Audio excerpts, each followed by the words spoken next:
Alors on passe au système suivant, le système urogénital. Et je me suis amusée avec les petits pictogrammes. C'est l'avant-dernier système, après on termine. Alors je vous ai mis... Ici c'est les plantes pour les hommes et les plantes pour les femmes, de ce côté-là.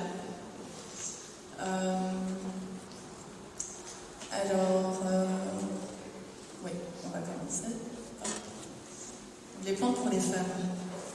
Achillée millefeuille.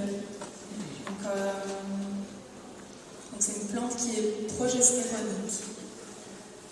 Donc elle est aussi hémostatique. Donc son nom vient d'Achille, le talon d'Achille. Donc voilà, il aurait soigné ses blessures avec cette plante-là.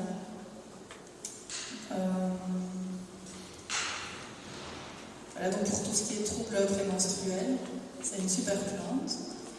Après, on a de nouveau l'alchimie, on a vu tout à l'heure dans le système précédent. Donc c'est pour un autre composant, donc elle est aussi progestéronique. On l'utilise de la même façon que l'achillée. Il faut juste savoir que comme elle contient des tanins, si vous êtes plutôt constipé, on va plutôt prendre l'autre plante. Mais si vous n'avez pas de problème, vous pouvez vraiment alterner ou même les prendre ensemble. Alors, une troisième plante qui est super pour la femme, c'est le framboisier. Donc, on utilise aussi les feuilles et on peut aussi faire du thé de framboisier. Pareil, on les fait fermenter et vous avez du super bon thé. Donc, les régulateurs du cycle féminin, donc les relaxants du muscle utérin. Et donc, pour tout ce qui est menace de fausse couche, c'est une super plante à conseiller. Et alors, elle aide aussi à préparer à l'accouchement. Donc, c'est vraiment une plante qu'on peut prendre sur tous les cycles d'une vie d'une femme. Et alors, en bourgeon, donc en gémothérapie, elle a un côté hormonal, donc elle est oestrogénique, mais pas sous forme de plantes séchées. Alors la sauge, elle est plutôt œstrogénique. Et donc pareil, c'est aussi pour tout ce qui est troubles du cycle féminin, ménopause, etc. Donc bouffée de chaleur. Mais alors il faut faire attention si vous avez eu des maladies,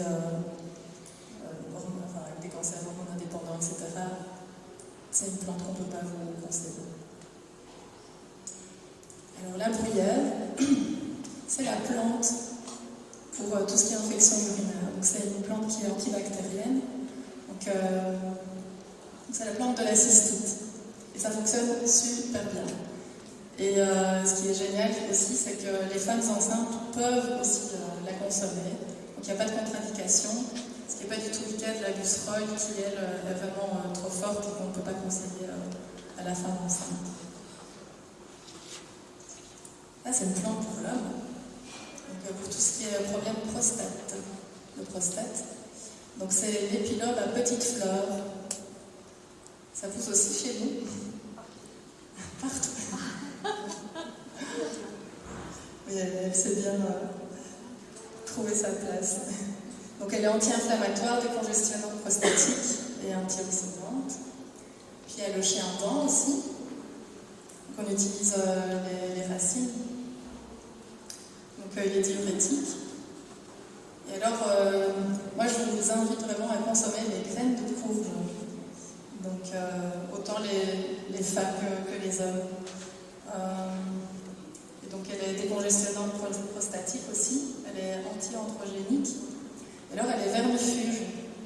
Et donc, si vous avez des vers intestinaux, eh bien, vous pouvez prendre 60 g de graines broyées et 20 g de sucre de miel. Donc, toutes les 10 minutes, vous prenez une cuillère à soupe de ce mélange-là. Et après, vous prenez un laxatif et fini les vers.